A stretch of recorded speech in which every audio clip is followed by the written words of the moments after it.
not attend here, so I am attending this seminar in his place.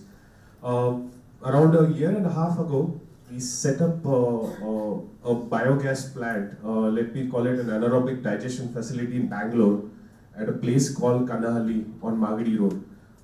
We have the 20-year tripartite agreement with BPHA, Brewer Bangalore Hotel Association, and BBP and Noble Exchange. We have set up a processing facility which can process 100 tons of food waste every day, and we convert that to CNG. The whole name Noble Exchange symbolizes this cycle of accepting the waste from a source and giving back CNG to the same source, so that you complete the cycle of processing. The specialty in our technology is we do not need any fresh water, even a single liter of water, because we believe that to solve one problem, we don't want to end up creating another big problem of depleting water sources. With this facility completed, it's in operations. We are trying to scale up now. Our maximum capacity can reach up to 400 tons in 5 acres of land, which otherwise would have occupied 55 acres in 3 years if we would have dumped it into the landfills. Our second plant, which is, I proudly tell you, is the largest of its kind in the world. We are set up in Pune in a flat 8 months time, which processes 300 metric tons of waste every day. And we convert that waste into bio-CNG, and we are supplying it back as an industrial fuel to various industries. Because the quantity of fuel is also very large, around 20,000 cubic meters of CNG per day. Recently, the Indian government announced and made way for us, so that our fuel can be used in automobiles also. Thank you very much. Namaskara, ನನ್ನ ಹೆಸರು ಆಶೀಶ್, ಊರು ಬೆಂಗಳೂರು, ನಮ್ಮನೆ ಕೊರಮಂಗಲ ನಲ್ಲಿದೆ. But today I'm not just talking or representing Bangalore city, but I'm also representing a German company called Green Elephant. Very quickly, we have plants ranging from half a ton per day to 600 tons per day, which is one of Asia's largest bio-CNG plants. We have a very cool containerized, decentralized system called the Green Box, which would in fact add to your campuses, not just in your backyard, but in your front yard. We need to move towards that direction. But this is not just going to be a marketing pitch about Green Elephant, who currently has customers like Tata, TCS, Jindal Steel, the Pune Municipal Corporation, etc. But also, I also can vouch for my fellow panelists here, who have excellent technologies, and I think you should invite all of us, not just Green Elephant, all of us to discuss, because in certain cases, you go for a GPS system because of lack of space. Certain cases, you put my green box right outside your gate. In certain cases where you don't have any space whatsoever, you send your waste to Noble Exchange plant in North Bangalore, right? So I just want to thank SARS for giving us this platform. It's not about one company or the other. It's about working together. There's thousands and thousands of tons of waste out there. Thank you. I'm Savita Hiremat. I'm basically a journalist, and I've worked with 3 newspapers, Times of India, Indian Express, and Deccan Herald.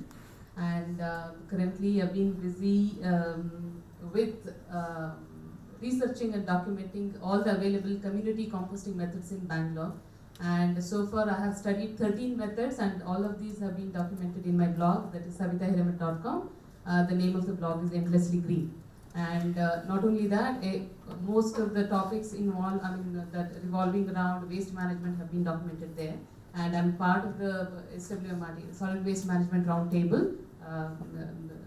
Mr. Ramakant and Vilma are also the team members. If anything to do with community composting and any methods that are suitable for your own tech park or anything, you could get in touch with me. That's about it. Thank you.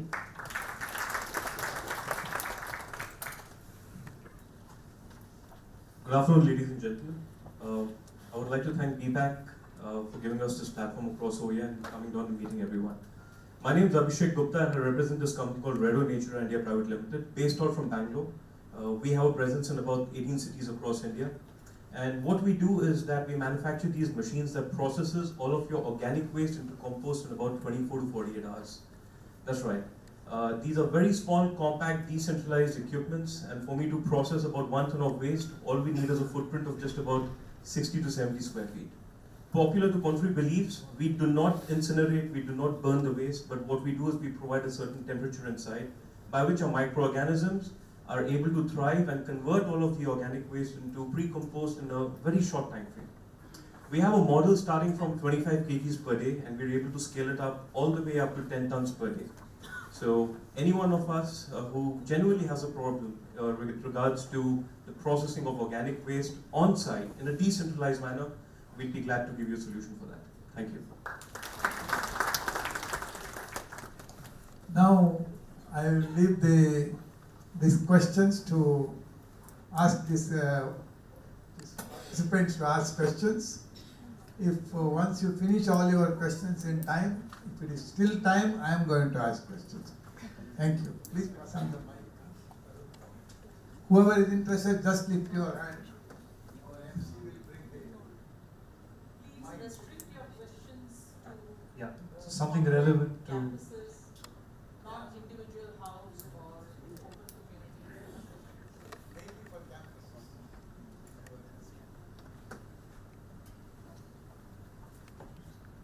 Hi, I'm Vishwas. I work with Elsita Vedankan, Infosys, and also a company in Germany. One of the questions I had was regarding the odor control systems that we miss in all the composting plants that we see in Bangalore. So, is anybody working on it, or anybody looking at this as a problem? This is a very relevant question. We see it in the newspapers every day about units being shut. So anyone wants to answer this?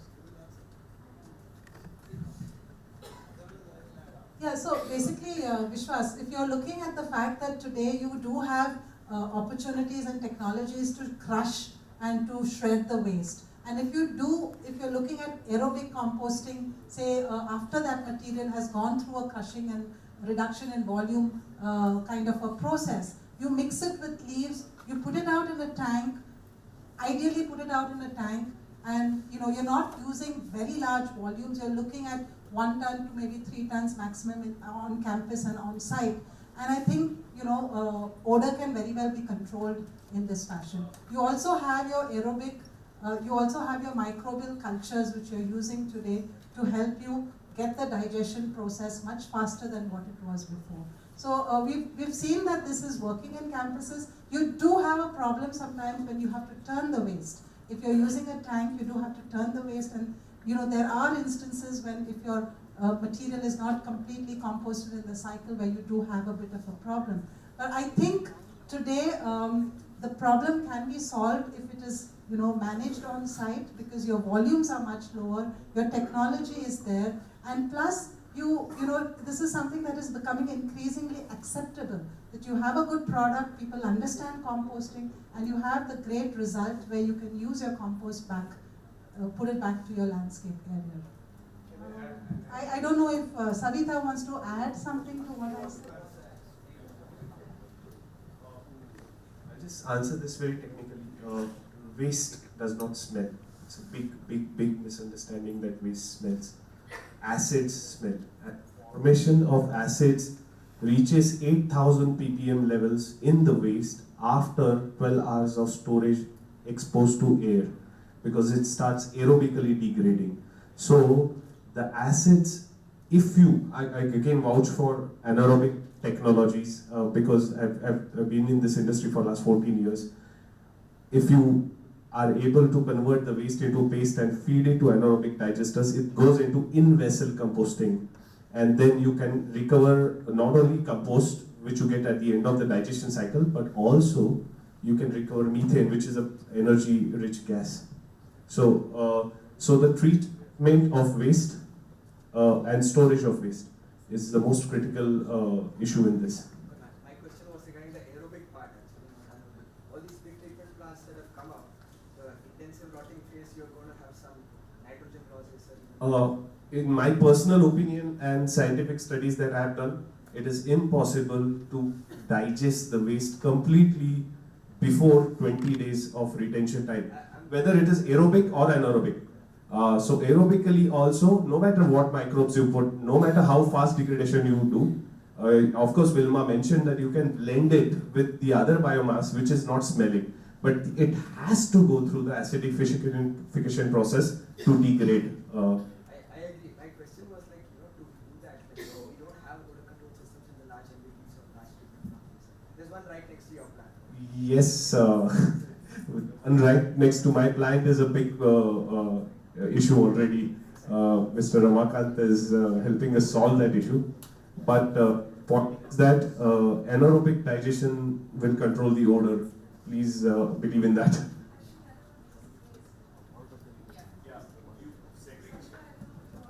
I think a couple of days back as well, there was an article in the newspapers about this BBMP is doing. When we are composting segregated wet waste, whether it's garden waste or kitchen waste, odor problems can be tackled much more easily. When it is a mixed waste, where you are taking out organic waste from bag of all kinds of waste that thrown in, hazardous waste, medical waste, sanitary waste, diapers and everything, then it becomes difficult. Odor problems set in even faster. And as he was saying, all this smells and all that start because of anaerobic bacteria that set in. Okay, if there is proper aeration, then there can't be any problems with odor. Odor problems come because of 2 points. One is moisture and another is aeration. If these 2 factors are taken care of, that can be tackled very easily. But the problem here is we are trying to manage hundreds of tons of waste. Then unless it is done in a scientific manner, it is difficult to control odor problems. If it is done well, no, it can't be there. I have another question there. It's the same topic. I